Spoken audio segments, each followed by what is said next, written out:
আসসালামু আলাইকুম। আমি আজকে এসেছি মিনি বাংলাদেশ চট্টগ্রামের বহদ্দারহাট বাস টার্মিনালের কাছেই। মিনি বাংলাদেশ পূর্বে এর নাম ছিল শহীদ জিয়া স্মৃতি কমপ্লেক্স, পরবর্তীতে এটিকে স্বাধীনতা কমপ্লেক্স নামে নামকরণ করা হয়। বাংলাদেশের বিভিন্ন দৃষ্টিনন্দন ও ঐতিহাসিক স্থাপনাগুলোর সমন্বয়ে থিম পার্ক হওয়ায় এটি মিনি বাংলাদেশ নামেও পরিচিত। এটা হচ্ছে মিনি বাংলাদেশের বাহিরের সাইট, আর এখানে বর্তমানে টিকিট প্রাইস 200 টাকা। আমরা টিকিট কেটে ভিতরে ঢুকলাম। ভিতরে ঢুকেই প্রথমে যে স্থাপনাটি দেখতে পাওয়া যায় সেটা হলো জাতীয় সংসদ ভবন। বাংলাদেশের ঐতিহ্যবাহী স্থাপনাগুলোর মধ্যে সংসদ ভবন অন্যতম, তাই এখানে সংসদ ভবনটাকে একেবারে গেটের সামনেই দেওয়া হয়েছে। শুধু এটা না, বাংলাদেশের যতগুলো ঐতিহ্যবাহী স্থাপনা আছে সবগুলো এখানে এই একই পার্কেই দেওয়া আছে, সেজন্যই এর নাম দেওয়া হয়েছে মিনি বাংলাদেশ। আমি আপনাদেরকে কিছু কিছু দেখানোর চেষ্টা করব, আর সবগুলো দেখতে হলে আমার ভিডিওটা সম্পূর্ণ দেখার অনুরোধ রইল। আর এদিকে দেখেন নৌকার মতো একটা রাইড আছে, 200 টাকা টিকিটের ভিতর এই রাইডটা ফ্রি দেয়। আপনাদের ইচ্ছে হলে এটাতে ফ্রিতে চড়তে পারবেন। আমি কিন্তু চড়িনি, কারণ আমার মাথা ঘুরে। আপনাদের ইচ্ছে হলে আপনারা চড়তে পারবেন। আমি এদিকে বাচ্চাদের একটু ফটোশ্যুট করে নিলাম।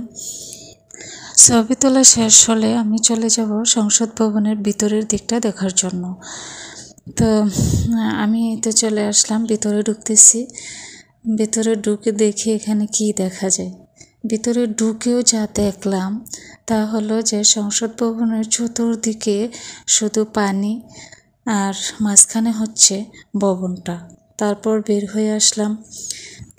সংসদ ভবনের ভিতর থেকে বের হয়ে এসে আরেক পাশ দিয়ে হাঁটছি, আর এখানেও দেখা যায় পার্কের বিভিন্ন ধরনের গাছ আছে এবং বসার প্লেস আছে, আর বিভিন্ন ধরনের রাইডও আছে। আর এটা হচ্ছে বাচ্চাদের একটি রাইড। এই রাইডটাতে বাচ্চারা উপর থেকে উঠে পিছল খেয়ে নিচে পড়ে। তো রাইডটা দেখতে সুন্দর। এরপর আমি চলে আসলাম রেলওয়ে। এখানে দেখছি ট্রেন যাচ্ছে। তো হাঁটতেছি দেখি ওদিক থেকে আবার আরেকটি ট্রেন আসতেছে। তো যাই হোক, আমরা কিন্তু ট্রেনে উঠে নাই। রেলওয়ের পথ ধরে আবারও হাঁটা শুরু করলাম। হাঁটতে হাঁটতে চলে আসলাম রেল স্টেশনে, মানে যেখান থেকে যাত্রী ওঠানামা করে।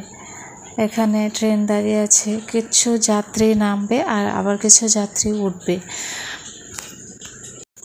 হাঁটতে হাঁটতে বাচ্চারা ক্লান্ত হয়ে পড়েছে, তাই এখানে একটু বসলো। তারপর চলে আসলাম বড়কুটি।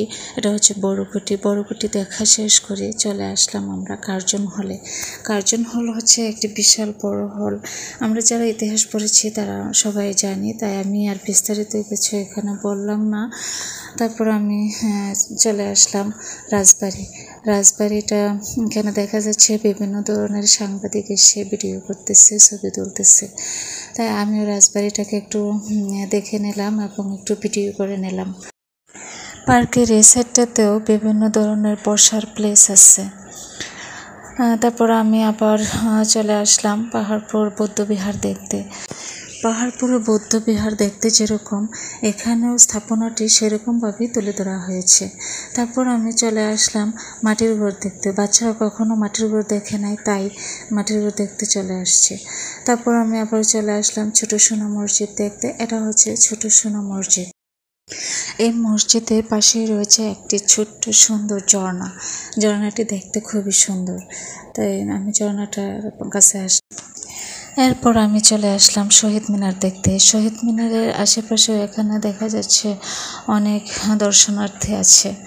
তারপর আমি আবার চলে আসলাম কান্তজির মন্দির দেখতে। কান্তজির মন্দির আসলে ইতিহাসে যেরকম সেরকমই এখানে তুলে ধরা হয়েছে। তারপর আমি চলে আসলাম লালবাগ দুর্গ। এটা হচ্ছে লালবাগ দুর্গ। এরপর আমি আবার চলে আসলাম আহসান মঞ্জিলটা দেখতে আসলে খুবই সুন্দর লাগতেছে। এখানেও অনেক দর্শনার্থী আছে, সবাই দেখতেছে, তা আমিও দেখতে চলে আসলাম আহসান মঞ্জিলের সিঁড়ি বেয়ে উপরে উঠলাম। এরপর আমি এখন যেখানে যাচ্ছি সেটা হলো মিনি বাংলাদেশের সবচেয়ে বড় আকর্ষণ ওয়াচ টাওয়ার বা ঘূর্ণীয়মান রেস্তোরাঁ। মিনি বাংলাদেশের সবচেয়ে বড় রেস্টুরেন্ট হচ্ছে এটা। এটার ভিতরে বড় রেস্টুরেন্ট আছে, এখানে বসে খাওয়া দাওয়া সব কিছু করা যায়। 23 তলা বিশিষ্ট এই টাওয়ারটাতে ফ্রিতে ওঠা যায়, কারণ হচ্ছে যে 200 টাকা টিকিটের ভিতর এই টাওয়ারটাতে ওঠা নামা ফ্রি দেওয়া হয়েছে। ওয়াচ টাওয়ারের উপরে উঠে পুরো কমপ্লেক্স সহ চট্টগ্রাম শহরের বিস্তর এলাকায় দৃষ্টিপাত করা যায়, মানে পুরো চট্টগ্রাম শহরটাকে টাওয়ারের উপর থেকে দেখা যায়। পার্কের এটা হচ্ছে পার্কের আরেকটি সাইড। এখানে খুব সুন্দর এই ঝর্ণাটি দেখতে খুবই ভালো লাগতেছে। তারপরে রাতের লাইটের আলোতে আরও সুন্দর লাগতেছে। সবকিছু অল্প অল্প করে দেখে আমরা এখন বাহিরে বের হয়ে যাচ্ছি, কারণ হচ্ছে যে রাত হয়ে গেছে, বাচ্চাদেরকে নিয়ে থাকা এখন আর সম্ভব না। তো আমার ভিডিওটা যদি সামান্য একটু ভালো লেগে থাকে তাহলে আমার চ্যানেলটিকে সাবস্ক্রাইব করে দিন। আর আমার ভিডিওটি দেখার জন্য সবাইকে অসংখ্য অসংখ্য ধন্যবাদ। আল্লাহ হাফেজ।